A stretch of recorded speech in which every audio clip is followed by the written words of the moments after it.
Welcome to Women Lit Unbound in partnership with The Battery. I am thrilled to welcome Alexandra Roxo, author of Fuck Like a Goddess and co-founder of the online community and ritual program Radical Awakenings, and our wonderful moderator, Carol Queen, Good Vibration staff sexologist, founding director of the Center for Sex and Culture, and noted erotic writer and essayist. Welcome, Alexandra and Carol. Iski, thank you so much. And I'm a Battery creative in residence too. How about that? It's nice to be with the Battery folks again. And I want to welcome you. I'm Carol Queen, as Kiski said, and I'll be your moderator for this discussion with Alexandra Roxo. I'm so looking forward to it. I so enjoyed her book. And remember that at the end of the talk, there'll be a chance for you to ask questions. And at any time during the program, if you have a question, you can type it into the question box. It's at the bottom of your screen, and we'll select a few for Alexandra to answer. So I just want to start by saying that it was really, it was a transformative treat for me to read Alexandra's book, partly because I've had my feet in the, more than my feet actually, in the sex positive world for decades now. And in the 70s and 80s and 90s in particular, I was pretty involved with women's spirituality issues. And this feels like this magical tying of a bow of so many things that have been part of my history and surely yours, Alexandra. And I know that this is something that a lot of people in the room may themselves feel really connected to, and maybe this is new for some. So I want to start with a kind of a big picture question, which is, why is the message of this book important in times like these? And of course, in order to answer it, I'm guessing you're going to give us your elevator speech about the message of the book. Well, first I want to say thank you for having me, and it's such an honor to have this event with you all, and it's really because of humans like you that I'm able to write this book, and I really honor the women that have paved the way for someone like me to come through and to digest all kinds of information, all kinds of eras of feminism and spirituality and sexuality and different public movements, there's so much that had to happen for this moment here. So I just want to first honor all of the people that have paved that way for me, because without you all, I probably wouldn't get away with having a book called Fuck Like a Goddess. So, I found myself in the wellness space after spending many years creating as a playwright and a filmmaker, an actor, an artist, creating documentaries. My desire was always to tell women's stories and to understand why at a certain point in history, women's bodies had been vilified, women's connection to the divine had been extricated from religion. So from a young age, I was like really pissed off about this. I was like, I grew up in Georgia, and I was told that I was a sinner at a very young age. I was called a whore at a very young age, which I found to be kind of funny. I mean, not at the time, but later I thought, God, I was very far from being anything close to a sex worker or having any type of even intercourse as a 12-year-old in Georgia. But there was a light in me that I claimed of my femininity and my connection to the erotic and to my sexuality that was really threatening to other people. So because of that wound in me, that place that was touched in me, I was activated of like, something feels really off to me. Not only that women's bodies like around the world are treated and have been treated in ways that I find to be insane and ludicrous for thousands of years, but also that just in me and my tiny little story, that me expressing myself is equating through the lens of the Protestant Christianity that I grew up in is equating to me being a slut or a whore. Like, I was like, this is pretty weird. So I got activated about that at a young age.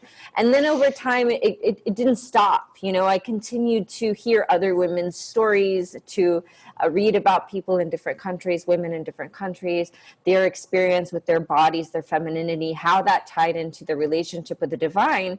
And the conversation has continued for me personally over the last 20 years. And now I've found myself in the wellness space. And so I've moved from a career as being a filmmaker and an artist to being a coach, a mentor, a spiritual teacher. And I still find that there's a really big divide with the world of sexuality and eroticism and the wellness and spirituality world, like the yoga world, or like, you know, the psychology. It's like, there's still this kind of notion that our sexuality or our eroticism or our desires are not holy. And right now, in my opinion, we see that this greater imbalance is still really present because of statistics around climate change, our relationship to nature, our relationship to human and female bodies, looking at statistics around, you know, sex trafficking, rape, abuse, domestic violence, female genital mutilation. Like, the lists are quite long and deep, where we can go, wow, if we look at this, we're kind of unwell in that area as a planet still. So I feel like this book and the work of so many other people right now as well that are saying, hey, we got to wake up to this, whether we're noticing that we're like sort of off as a global culture in this area, and this area, and this area. This is the area that I'm most passionate about because it's touched my heart the deepest. And I think it's all related. I think right now our relationship to our bodies, to the planet, to the rights and injustices, like, I think it all ties back to this place that we still are separate from ourselves, and we're still unwell, for lack of a better word. So this book is really about waking up to that, and then finding that place of healing it within yourself, so that you can also stand for that publicly. Because I feel like if we're still harboring a lot of guilt and shame about our own bodies, our own sexuality, about our voice, around our desires, then it's quite difficult to stand up to the world and go, like, yes, I want to be seen. I have something to say. I want to contribute to society. So now seems as good a time as any. Yeah. Yeah. And as above, so below, as the ceremonial magicians used to say. So, yes. So stepping from the global to the personal, why is it important to take our wellness and healing into our own hands and shift the paradigm, get it out of the hands of the traditional paradigm? Yeah, I mean, I grew up in the space of Western medicine, and I grew up basically with, like, you go to the doctor, you know, if something's wrong, maybe you go to a therapist. And I think a lot of us in the United States or in the Western world we're not brought up with the notion that you can heal yourself. That maybe by singing, by dancing, by breathing, by writing, by feeling, by expressing, that you can actually create a bridge between your psychological, your emotional, your mental, and your physical bodies. And so because that kind of internal wisdom of the body was severed, perhaps with modern medicine, with, you could say, patriarchy, you could say, you know, Western schools of thought, however you want to, you know, categorize that. Even the deconditioning and the coming back to, like, oh, wow, I have the ability to connect and to heal myself. Like, that in itself is a radical notion. I wasn't taught that, for sure. So the idea that by me expressing my emotions, by me crying, by me feeling, by me screaming, by me, you know, writing something, that could be healing. At first, for me, that was a stretch. But then as I saw that for thousands of years, people have been healing themselves by sitting around fires and telling stories and singing and beating on drums. And for some reason, we've lost that connection, many of us, and not everyone. And there are many cultures and many peoples and communities that still carry that light. But on a greater whole, you can see right now what's happening. You know, we aren't having grieving rituals. We're not having the ceremonies. And so we have to do that for ourselves. So how do we know that healing around our bodies, our sexuality, sensuality, our voice is so important? You write that feeling is the first step in healing. Would you talk about so many of us need to be healed around our sexuality in particular? You know, at Good Vibrations, we see this all the time. We'll go up to someone and there'll be this nexus of someone being concerned about not being able to have an orgasm, but then it's like a nesting doll. It's associated with relationship. It's associated with body image. Riff on that, would you? Yeah. I mean, the truth is, like, so many people, male, female, non-binary, have experienced some sort of either sex negative culture, just growing up in a sex negative culture, or direct trauma. This could be little t, tiny trauma, or big T. It's all relative depending on your experience. It lives in the body very similarly.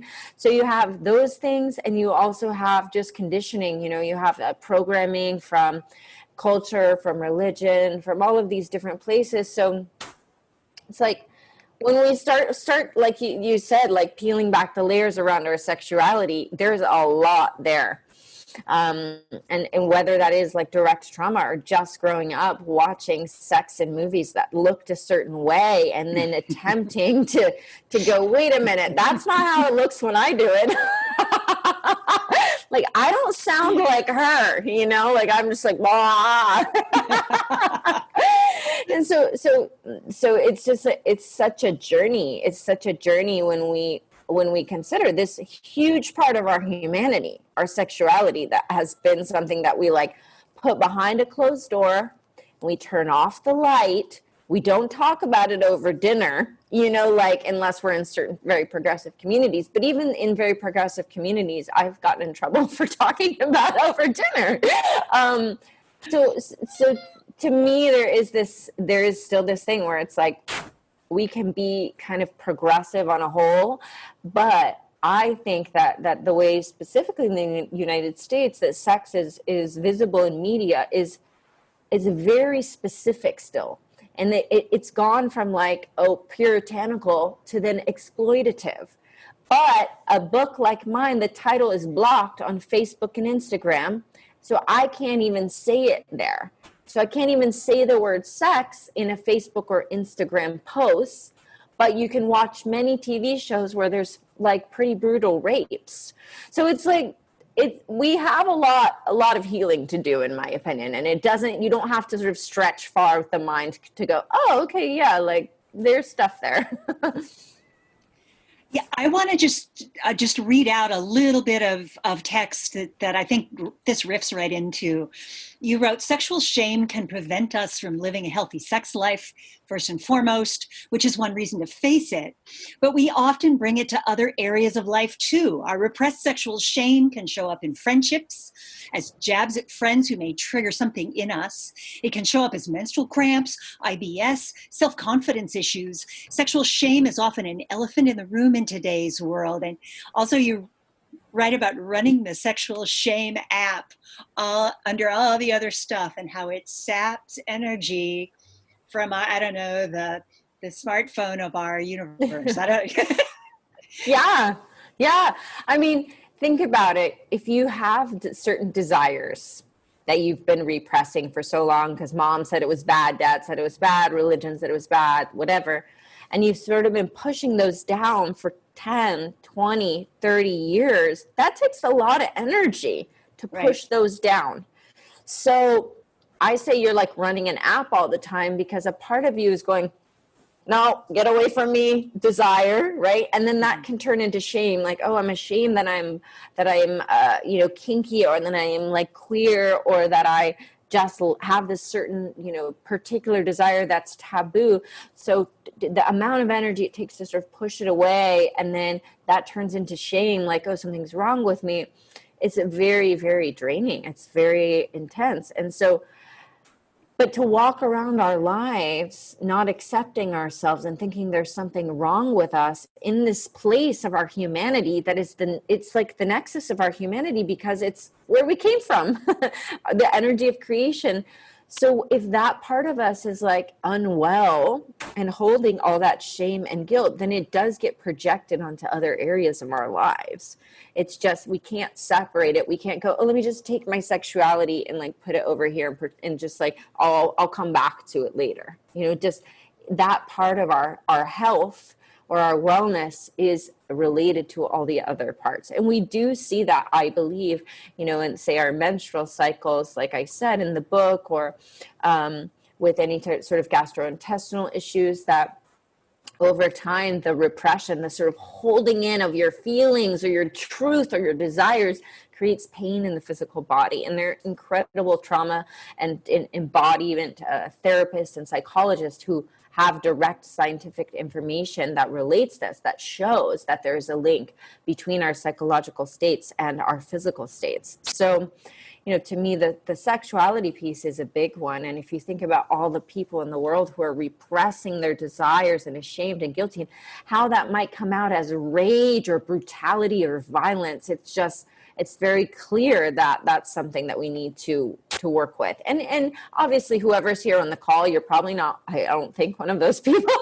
So, but for those of us who maybe aren't in that place where it's turning into violence, it also could just be something small that it turns into frustration or microaggressions towards others because we're like dishonoring and abandoning our own self. And this is really the heart of Reiki and psychology too, right? You know, thinking about the way the body encodes everything, how your experience shapes the body, and sexuality, and whether or not someone is orgasmic is sort of at the heart of that. Mm-hmm. You know, there's a piece of insight. I think it was in the same chapter as the excerpt I just read, but the thing that jumped out at me from the page is where you write about thanking the people that you had shitty sexual experiences and relationships with.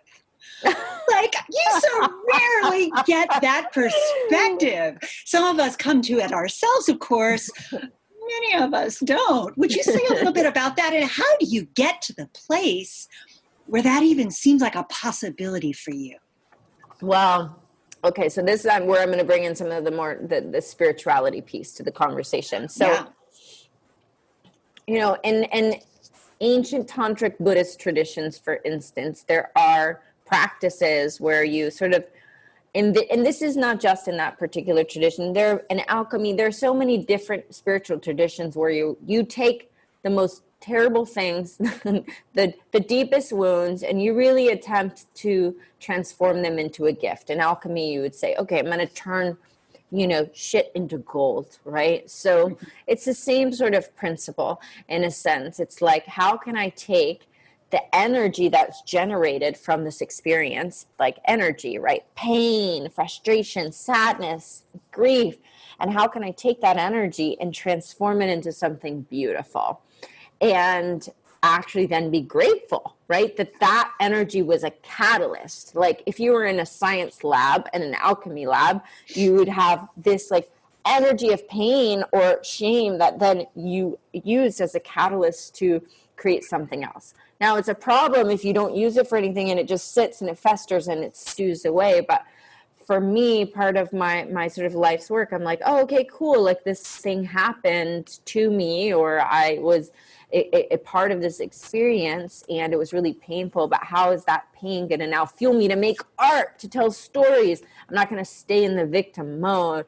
I'm going to actually go, thank you for giving me a mission or for activating me. And claiming that activation is hard at times. You know, it's like claiming the things that hurt and going, wow, that taught me something so beautiful that now I'm going to go turn into wisdom and I'm going to share however I share it, right? Not everybody is a writer like me or you or a teacher or educator, but like I'm going to share it with my children, or I'm just going to share it in the way that I cook dinner. It doesn't have to be literal always, right? But it's like, in that element of taking the most shitty, painful things, and instead of staying in this painful victim mode around them, taking them and really allowing them to catalyze your awakening. And that is a very ancient spiritual kind of a truth that does exist in many, many different traditions, and specifically in a lot of tantric traditions, which essentially use the energy of desire to awaken us instead of try to sort of transcend desires or pain or emotions. You can use emotions. You don't try to just still the emotions. You actually go, oh, the emotions are waking me up. And that's a different type of a spiritual path than maybe like if you choose a path that's really centered around finding a quiet and a stillness and like calming your emotional field. I mean, all of those aspects exist within many different traditions, but the way that I teach is actually taking all of that as fuel, and that is essentially coming from these kind of ancient alchemical and tantric and shamanic kind of ways of experiencing our lives. And it's fundamentally holistic, right? To bring everything home.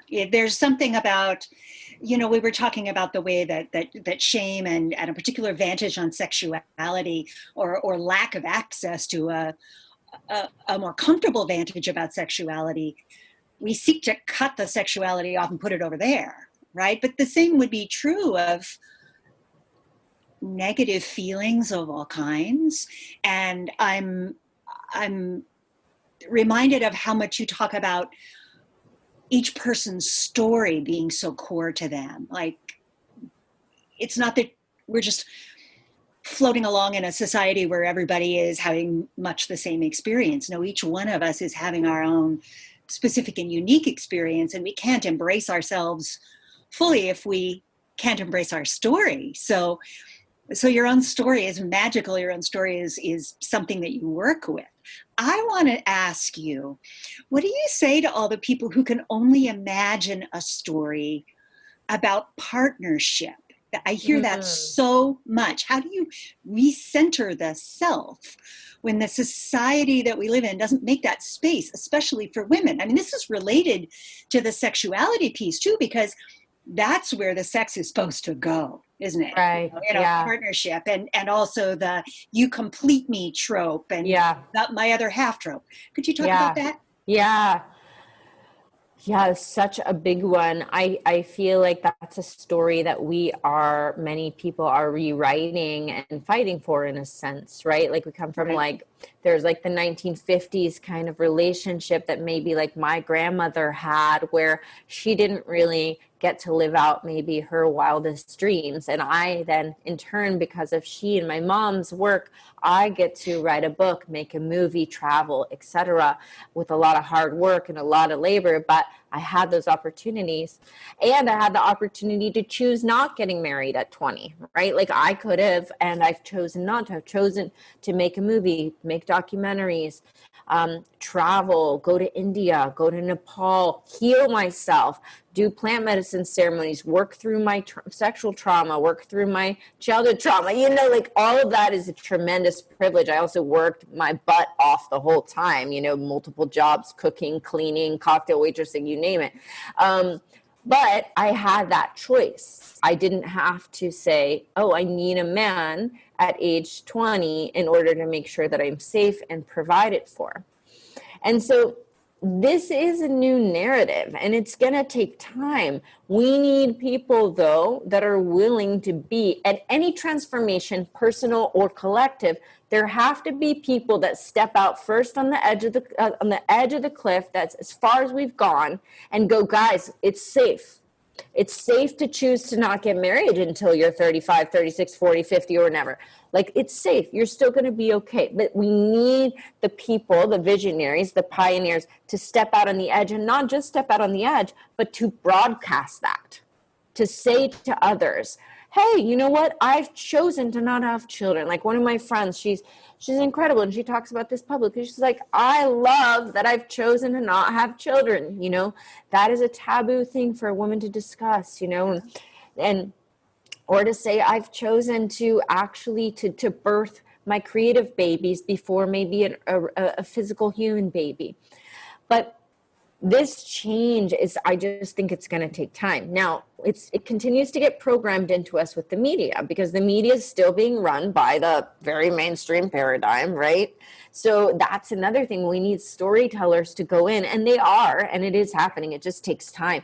But storytellers to go in and to tell the stories. So if you're listening and you want to write a book about it or make a movie about it or a TV show, like, we need those TV shows that show Indigenous voices, like BIPOC voices, voices of, you know, women who have chosen to not have children or have chosen alternative relationships or alternative living, you know, strategies, etc. And so it takes the courage for some people to sit in the uncomfortable place of going, yeah, I'm the only one of my friends, you know, who's not married or something like that. It takes the courage to go, well, and that's my truth, and I'm going to stick with it. And sometimes it's lonely, and sometimes it's sad, and I'm going to sit in those feelings, and I'm going to feel them. But I know this is my truth for today, right? And it might change tomorrow.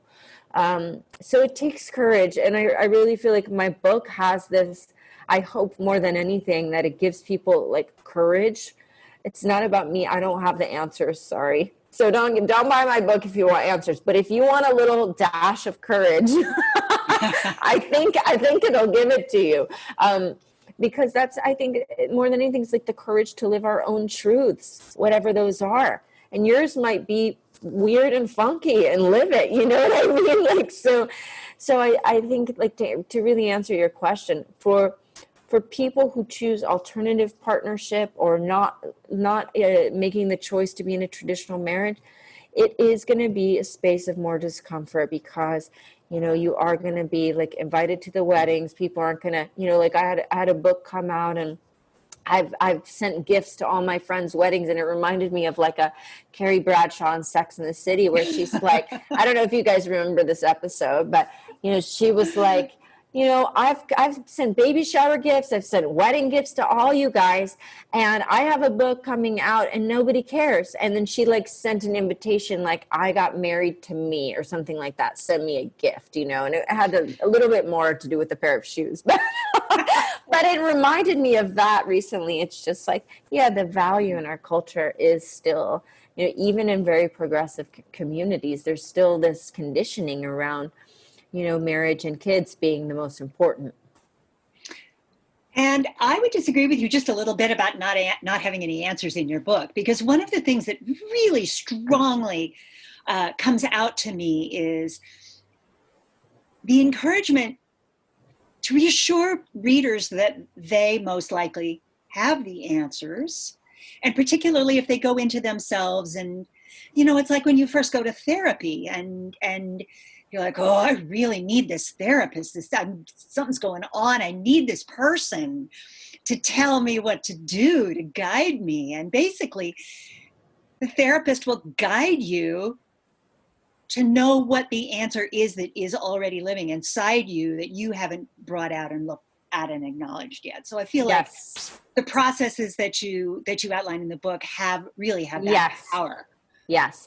And essentially it's guiding people back to their own internal guidance system, which I feel like that to me has been the answer. And I love being creative about how I get into those sticky places in my being, in my physical being, and my emotional being. It's like through writing exercises, through rituals, through practices. And those are ways that in the book, like, I offer for people to connect with different parts of themselves. And that to me, again, is this age that we're in. And it's like coming home to, what is my truth? Like, is my truth to walk down the street like this? Or is my truth to dance down the street? You know what I mean? Like, you know, it's like there are certain aspects of our reality that we really, you know, take for granted, and that we just accept. But we have choices, and we always do. So, you know, that's a very sort of silly one, but that is, our whole lives are made up with these choices, and we get to essentially define them and redefine them. And I think we are in a really big global sort of redefining process in many ways. Yeah. So I, being a sexologist, and you having written a book called Fuck Like a Goddess, I mean, I feel like a little bit that I focused in on the sex stuff. Do you mind? Is it okay? No, that's fine. I think it's fine. Too. Hopefully our friends at the Battery also have enough sex on the brain that they can go with this. It's important stuff. So I want to read another short segment that you wrote and then ask a question about it. You wrote, if you make love without this deeper part of yourself open and in tune, you'll be making love or fucking on the surface, superficially, from the mind and from the physical body, but not from the soul or spirit or ground of your being. This type of sex may leave you feeling empty, bored, sad, and disillusioned. When you start a dialogue with your cervix is when you get to have sex that connects to deep truth, wisdom, and the infinity of creation. And that is how you fuck like a goddess. So a two-part question. What is that kind of sex that might leave people bored and etc.? And then, why do you call it the cervix and not the clit? Okay, great. I love this question. I actually discussed it with my lover today. Good. I was like, this is such a good question. I wanted to hear their opinion as well. So the first part is, so sex that is kind of surface to surface. What I'm saying there is that there is a type of sex or lovemaking or fucking where we include our heart, where we can look deeply into someone's eyes for a sustained period of time, where we can take breaths together, where we can feel emotions together, where we can look dumb, where we can sound ridiculous, where we can bring all of ourselves. So that type of sex is a sex that is a portal. It's like an opening. Now, it's not the type of sex we usually see in any type of media. And I've watched a lot of sex scenes, trust me. I've done a lot of research since I was very young. We usually see sex that is, you can tell that people's hearts are kind of a little bit sheltered, or, you know, like they're not really fully opening. When someone opens, their physical body actually opens. You know, it's like there's a physical opening versus like an experience that's like, oh, like kind of hiding from oneself. Now that we can see that visually if we're making love with someone by how present they are. And we can see that. Are they able to maintain eye contact with me? Are they able to breathe with me? Are they feeling? Are they sounding? Can I feel anything can I feel my heart right now? And if you don't know how to feel your heart, I would recommend that being a practice that you engage with daily, so that then when you are in that moment, you can notice, I can't feel my heart. My heart feels numb. Well, then definitely there's not a heart connection between me and this other person. Now, we've all had sex like that, and it's fine. There's nothing wrong with that. But just like we want to be able to choose in life, we want to be able to choose, oh, actually, today I'd love to have heart open, soul bearing, deeply connected sex with my partner. So you have to know how to do that, because no one taught us that. We didn't see that in the movies. So if you choose one day, I just want a fucking quickie. I don't want my heart open. I don't want to look in your eyes. I just want to rub one out. Like, that's fine. You know, that's totally fine. However, I just want people to have the option, because when you have the deep, deep, deep connected sex where your heart is open and your body's expanding, there's the capacity for great healing to happen. You can have a grief release where you have a huge sob that comes out. You don't have to know exactly the story behind what it is, but something is released from your nervous system. It's the same thing that can happen if you're in some sort of another alternative healing situation or a therapy session or a breath work session. Sex can be the same thing. But if you're not equipped with the connection and the depth between two humans, then that's not appropriate if you're in a space of like surface sex, of barely knowing someone, and you just decide to have a huge trauma release during the sex with the grief, right? So it's like, it's beautiful both ways. I want people to learn how to get to the place where they can experience the bliss the big heart open bliss and ecstasy and the release of grief and the release of shame that comes with knowing that depth, what comes with the depth of connection, where you look into someone's eyes and you see their heart and you feel your heart open and expand. And maybe it feels like warm honey is dripping down the front of your chest, or like a ball of honey is descending down through the center of your body. And there are yogic techniques and practices that you can do to work on this, to start to open. You can do some opening work on your own as well. And I want to talk about, so the cervix is this place inside, and I kind of talk about this in the book, and I did I did research, and I consulted with someone who is a trained sexologist, and who knows like the anatomy a bit more than just Google. But the cervix in many Eastern traditions connects to the heart, so there's like an energetic meridian.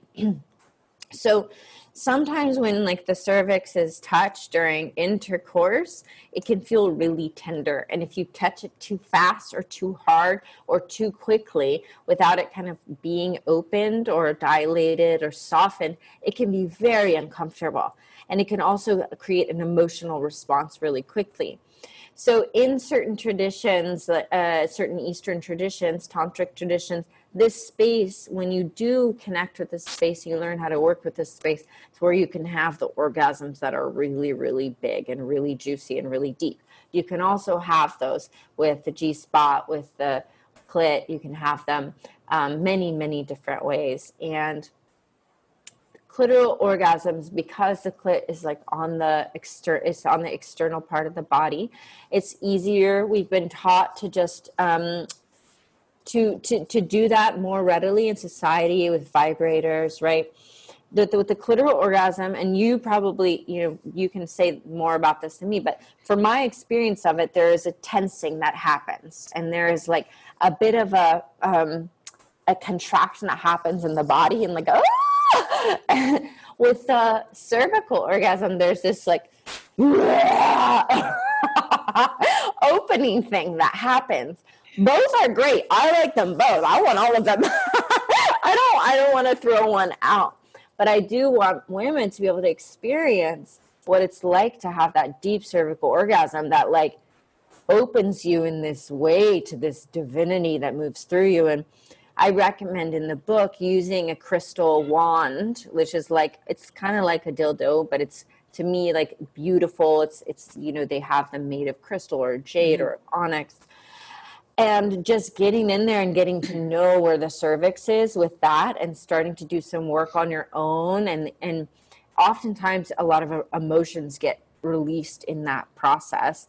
And then you can kind of guide your lover a bit, and you can know, oh, that's where my cervix is.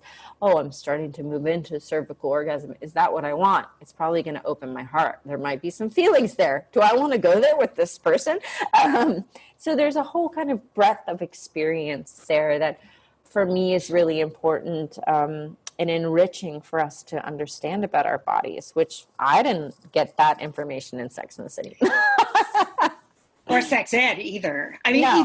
even from a purely sexological point of view, even if you take the overlay of spiritual knowledge out, right? Which I'm not recommending that you do, but even if you do, if someone isn't aroused enough for the cervix to be able to move up, have the benefit of the blood flow, which changes the sensation matrix, both inside and outside the vagina. If that stuff hasn't happened, then, I mean, many women have had experiences of cervical pain, I think. So I'm glad to have you clarify all of that. Well, we could talk all night. Let me bring us into the last question that we had prepared together, and then let's see what people might want to ask you about. Great. Wonderful. So that question is, what might it look like if we were healed and more well in the areas of our bodies, sexuality, sensuality, and our voices, both personally and collectively? What new world do we step into if we manage to have that happen, either for ourselves or for everyone? What does that look like? We're all walking down the street. We're just like all luminous and radiant. People are not getting raped. Children are not getting sold into sex trafficking. Women's bodies are not getting mutilated. Women aren't getting killed in countries for having sexual desires. Like, can you imagine? Like, could we imagine? If we accepted ourselves sexually, we wouldn't, the whole Catholic Church wouldn't be sexually abusing children. If they were allowed to be honoring that they have a penis and that they can't ignore it, So it's like, and I talk about the experience in my book. Both my parents were victims of sexual assault and molestation as children. My dad in the Catholic Church. So I am passionate about these things. Like, I would love to envision a world where people are accepting themselves so they don't need to go do things that are abusive. And that then within our own physical being, that we can actually just honor our body, as we don't have to. I would love to take the week when I'm bleeding and just chill out and not have to be a productive little bunny all the time, So I think that as we continue to open these conversations within our families, within our friends, within our partnerships, we can heal. I don't know, it might take a while, but I'm like, what else are we here to do except come into a place of acceptance, like come into a place of healing, I would love to see us all dancing and hopping down the street happily, because we're having great sex and we're in acceptance of our bodies, and we don't need to sort of act out or repress it and let it come out in another way. I think that I think a lot of violence in the world is because of repressed sexuality. So it's like, I think it's a great cause for us to have dedicated maybe both of our lives to a certain point. Yeah. Well, and the aforementioned Wilhelm Reich also wrote The Mass Psychology of Fascism and suggested that when a state can control people's sexuality, or not a state, even religion, whatever, it can control them entirely. So yeah, we stop being quite as controlled. There's a lot more energy to turn to policy change, healing the earth, all of the pieces. May it be so. exactly. May it be so. Yeah. It has been an absolute delight to talk to you. I could talk to you all night. Let's let the people in the room pitch in. Kiski, Okay, have you chosen some questions for us? Yes. Right on. I will step back and let you step forward. So first one, it feels just as taboo as a man to claim or dive into sexuality, as the default position is still overall that men want meaningless sex and that men want just sex, which has a similar result: silencing, exclusion, omitting the truth, spiritual poverty. How do you relate your work to non-women, non-binary people, and men? Such a great question. Thank you so much for asking that. My book is more geared towards the female experience. However, at the beginning, I say you can fuck like a goddess, you can fuck like a god, you can fuck like a light beam, you can fuck like a rainbow child, however you identify.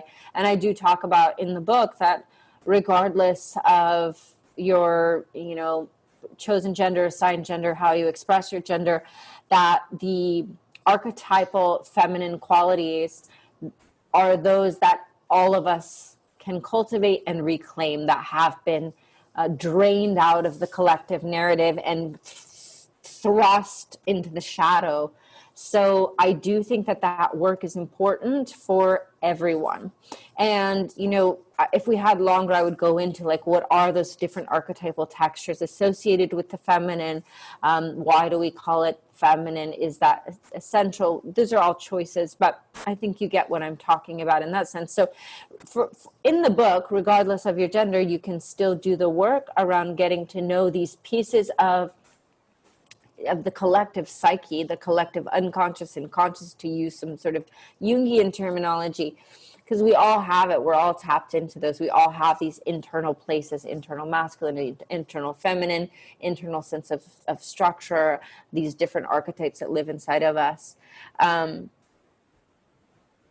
I think that I would love to see and hear more men engaging in this conversation with us in general and publicly. I do feel like there are a lot of women who are talking about this kind of this sexual experience. I would love to hear someone like you say like that you also have been oppressed by those sort of toxic patriarchal ideologies or conditioning. I think that's very necessary that we hear men's voices and that we hear men's voices that have gone through all kinds of assaults and abuse. I know so many men in my life who have been through sexual assault and abuse and are healing from it. And and they've actually, some of them have been former partners of mine.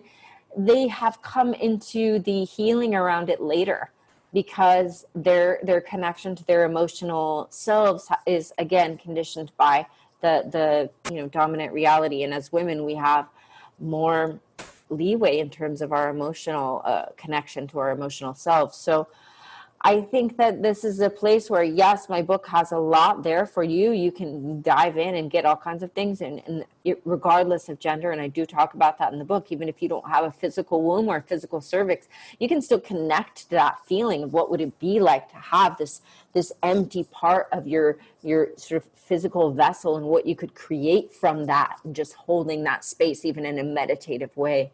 And then I would just empower you to speak about these things and communicate with other men if that's your gender, and if these experiences are ones that are touching you and that you're also activated by, because we need that conversation. And it is more taboo, I think, for men to engage in conversations about sexuality that are so vulnerable. So please go out there and do it for us as well. And we all need to be kind of all hands on deck. So, yeah.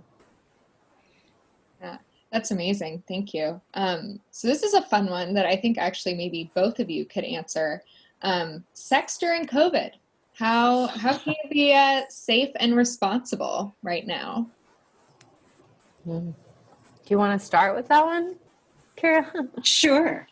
I've been doing interview after interview about this, actually. I mean, I think there are two things to pull apart. One is that some of us are going to need to remove ourselves from body-to-body sex, or aren't having the opportunity to go out in the world and seek it the way we would otherwise have done, and finding ourselves in a space that either is very much like the sort of the safer sex modality and community even that developed because of HIV/AIDS. I mean, in San Francisco, we've been here before, not quite here, but in a way where we have to so take seriously that body-to-body sex might not be safe. And you talked about the breath, that's the thing, the most problematic to share as far as COVID is concerned, is the breath. So New York invites us to use glory holes. I mean, New York, you've come a long way. The public health department of New York City is like, masturbate and go to glory holes. You'll get through it. I'm like, yes, you will. And the other thing is solo experience. So many people think that's second best. It's never second best. It's your grounding. It's your foundation of sexuality. Without masturbation, it's a miracle we learn anything. But it's a time to really, I think, bring in some of the energy that you've been talking about, Alexandra, about honoring and dropping into your experience. Make it a spiritual space as well as a sexual space. And then there's the how do I deal with being here in this quarantine bubble with my person, and maybe my other 3 polyamorous partners aren't with us now, and people are feeling really challenged around both more enforced monogamy than they're accustomed to, more intimacy, and I really mean like in the same house intimacy. If you don't add real intimacy to that, it can feel stressy as all get out. So this is an interesting time for us to get through, but also figure out what about this change might be worth really understanding and embracing. Your turn. That was great. That was so good. Thank you. Yeah, well, I would say with the kind of what you brought up, the themes of the book of this is a great time to do some work with yourself. And maybe you already have, and you're like, hell no, Alexandra, I've been doing this work for years. But if you haven't done kind of some deeper exploration, healing with yourself, it's a good time of going, all right, cool. So do I know how to get myself a cervical orgasm? Do I know how to make myself squirt? Maybe I'm holding on to some shame around something. Like during the quarantine, I did some work around different archetypes of myself that I was like, really like, I was like, where's my sacred prostitute at? Where's my inner bitch at? And I really had some fun. And I'm kind of a freak about, I enjoy doing this stuff. I'm like, oh, I'm going to watch movies about this part of myself. I'm going to connect to this part of my erotic nature that I haven't connected to in a while. I'm going to explore what's getting me off now, what's turning me on now. Am I still looking to the same old things that have been my turn-ons from when I was 22? And are those still living in me in the same ways? So that kind of relationship between you and you, if you are in this process alone, like having fun with that, to me, that was my lifeline until I kind of found a quarantine honey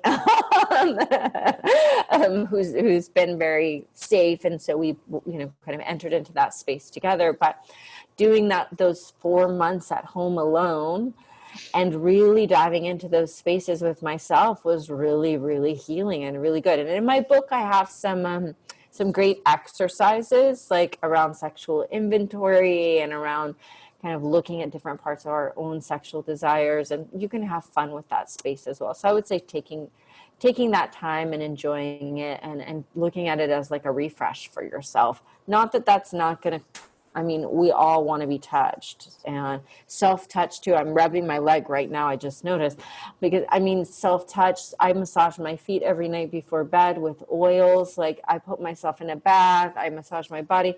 Like these things, we sort of renegotiate and reinvigorate the relationship with us and our own bodies.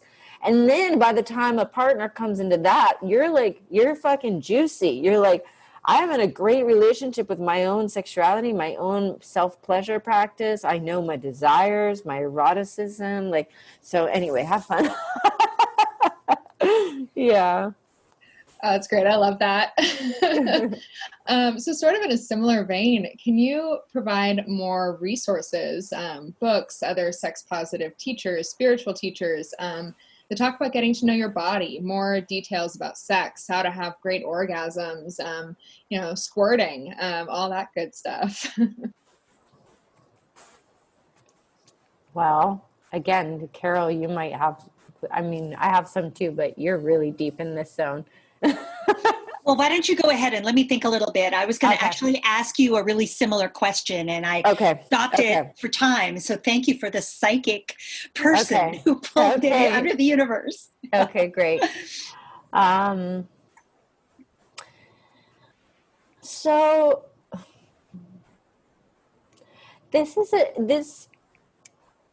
to be completely honest with you, I haven't found the guide of how to have great orgasms from a book. I have found it, I'm an experiential learner.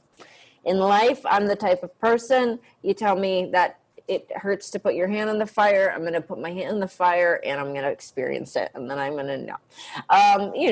Now I'm 36, so I'm a little less immature in some of those choices, but I would say you could, I've probably read all those books, but when I come to think of how I've learned how to have these experiences, it is through my own experience with my physical body, my emotional body, my spiritual body. You could go on YouTube, you can watch stuff, you can go on Amazon and read like the best of. I've read every Tantra book that's out there, but honestly, I'm just going to say it's really coming back to your physical being and trying things.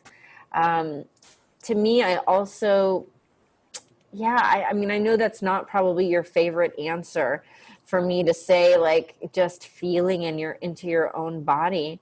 But like, if you want to, you know, I see that you said like plus anal. If you want to feel anal, like get some different butt plugs and try them, you know, slip it in and feel like you can get an anal dilation kit and go, okay, like how does this little one feel? How does this big one feel? Where is my G spot? Where's my cervix?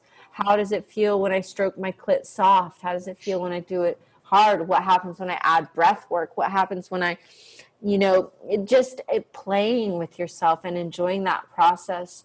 To me, that's where the magic happens.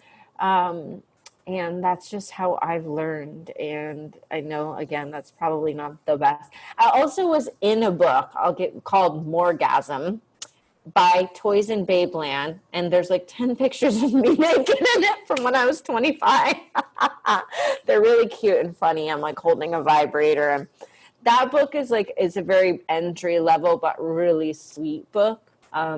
But in terms of deeper books, there's also like the multi-orgasmic couple, if you want to look at like a Taoist perspective, the work of Montauk Chia. I love the work of David Data, which is like a spiritual perspective. It's also very heteronormative languaging. So I you know, yeah, I would say, again, just experiential is my favorite learning. And let me just say a couple things that have come to mind. Good Vibes asked me to download my brain and Good Vibes experience into a book called the Sex and Pleasure Book, which is intended to be entry level and then some. So there might be something in there of interest for folks here who are like, wait, I got terrible sex education. I'm like, I'm there for you. I'm trying to remedy that in this one tome. I'm also thinking of Urban Tantra by Barbara Carrellis, which sort of mates up Tantra experience, the breath, the eye, you know, the looking into each other's soul, that stuff, and mates it with kink, which is an unusual perspective, a little controversial among some tantrikas, but other people are kinky and think that sex ed without any kink is controversial. So there you have it. And it's pretty deep and interesting. I also want to say that, and I can't think of her book title right now, but Amy Jo Goddard wrote a book that seeks to really get women into the space of sex positivity and sexual experience. So that might be something to look into. Honestly, looking around and finding books that speak to you as you browse is a wonderful way of experiencing, where just finding what it is you're supposed to get. So I love that. That has a little bookish vibe to it too. Yeah, I think that like letting there be a direction and letting that desire, erotic desire, be what leads you. Like I was led to Urban Tantra years ago, read that. I was led to like the sort of glossary of BDSM. I can't remember the one. It's a sort of the all something. And the radical ecstasy, which is another good one about like sort of kink. So it's like asking yourself what desires are present, and like mine have been in more in the spiritual space. So like the multi-orgasmic woman or couple, whatever. I've picked up all those books. To be honest, though, the most that I've learned is with just experimenting. Yeah. Woman on Fire by Amy Jo Goddard. Yes, thank you. That's correct. Cool. Thank you. I knew someone here. The Hive Mind has done the work that I was not able to do myself. Thank you. Wonderful. Well, maybe let's do one more because I had a lot of questions for you guys. So last one is, hold on, let me pull it up. Sorry. How can you effectively communicate with a newer partner or maybe an older partner? How do you start broaching that topic of sexual experience? If you like kink, but your partner doesn't, how do you find that spiritual togetherness if you both are into different sexual things? Great question. I can start on that, Carol. So first, I think it's feeling into the container that you all have of this relationship and the depth of the container. And I talk about containers at the beginning of my book, and, you know, the space between two people and around two people, you can create a container.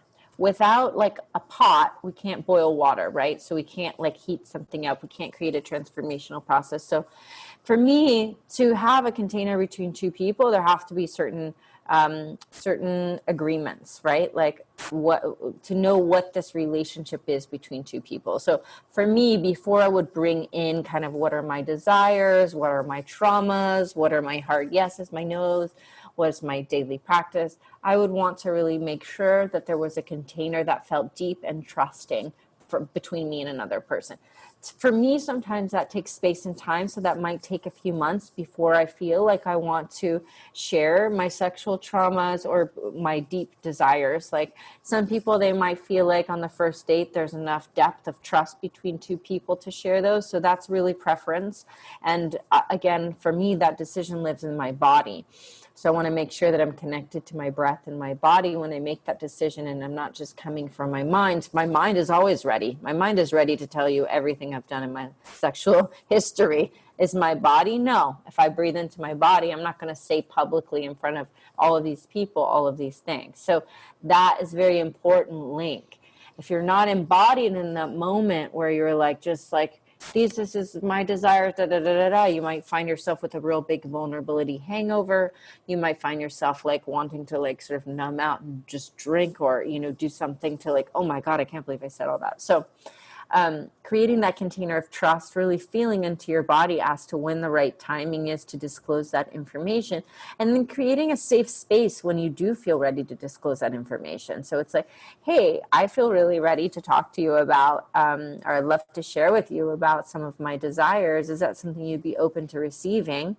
Can we make a safe space between us? Which might mean turning off the phones. It might be, you know, making sure that the kids are with a babysitter or asleep. You know, you have to create safety around that experience, because you don't want to be revealing, hey, I really like fisting, while like the kid burst in the bedroom and the phone is ringing. You know what I mean? So it's like, you want to honor the depth of your desire and the sacredness of that as well, by creating a container that can hold that. And that's not going to be every mundane moment. And the way that you honor your desire will be the way your partner then is able to meet you there. And if you're kind of willy-nilly about like, I want this and this and this, you know, and you say it in a way while you guys are walking to the gym, then that might not be, he or she or they might not be able to feel like the truth of your yearning for that thing. But imagine you're sitting in a room and you're sitting there, maybe you have a candle lit, maybe the door's closed, and you're really saying with your heart open, like, it is my deepest yearning to experience ABC with you. And that, then they can feel that in their system, and whether or not it's in their preference, whether or not that's their turn on or their get off, they can feel that like that is a real deep yearning for you, and then they can meet you there. And I think in today's world, we sort of forget the sacredness of these acts at times, and even the act of saying it, right? And to your partner, that in itself is a ceremony, it's a ritual, it's an honoring of your truth. So you don't have to have the same desires of your partner. They don't have to have the same desires as you. There has to be this mutual respect and honoring and coming together. And then the negotiation process begins. But there has to be that depth and that container to hold that process, in my opinion, in order for it to become an experience where you feel honored, because it's very vulnerable also to say those things, and you want to feel like your heart is honored in that moment. So, yeah, I think that's my starting point there. And you modeled consent in the way that you brought these two people together, right? You know, you said, is this a good time to talk to you about this? Can I share this with you? It's not always the right time, and for some people, it's not the right person to hear some things that you might want to say, right? So being able to feel into that reality too, I think, is important. The thing that I would add is, once you go to the space where you can lay out your desires, share that, be heard, they still may have a learning curve.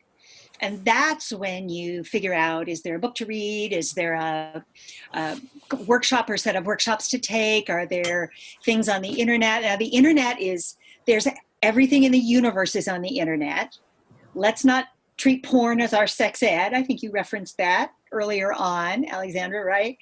It's supposed to entertain and arouse you like a car chase movie. It's not supposed to be a step 1, step 2, step 3, this is how you fuck, or how you do kinky stuff. I'm also talking about you, 50 Shades of Grey, and the whole world of people utilizing sex to do spectacle is not the same thing as the people utilizing sex to try to change their lives, both their sex lives and maybe their spiritual lives too.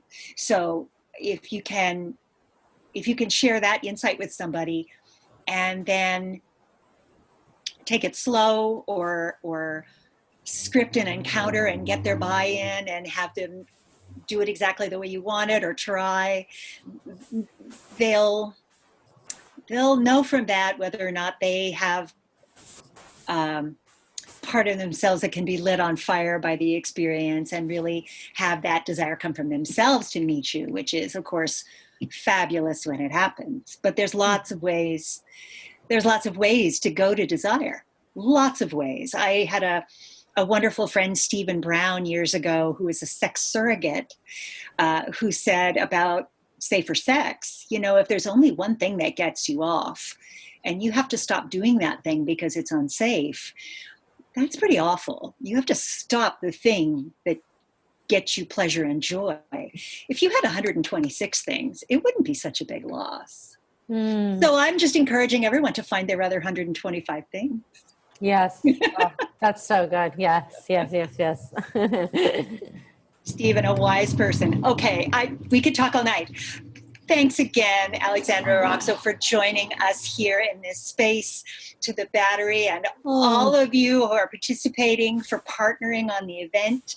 If you'd like a copy of Fuck Like a Goddess, and of course you would, there will be a link soon, and you can follow it to purchase from one of our indie bookstore partners. And thank you for supporting indie bookstores. I'm Carol Queen, and you have been watching Women Lit Unbound. It's been such an honor to be here with you. Thank you so much, Carol. Thank you, everyone, for joining. Such a lovely conversation. I hope you all enjoyed the book. Please let me know. Find me on Instagram. I love to hear how it's landing in people's hearts and bodies. So.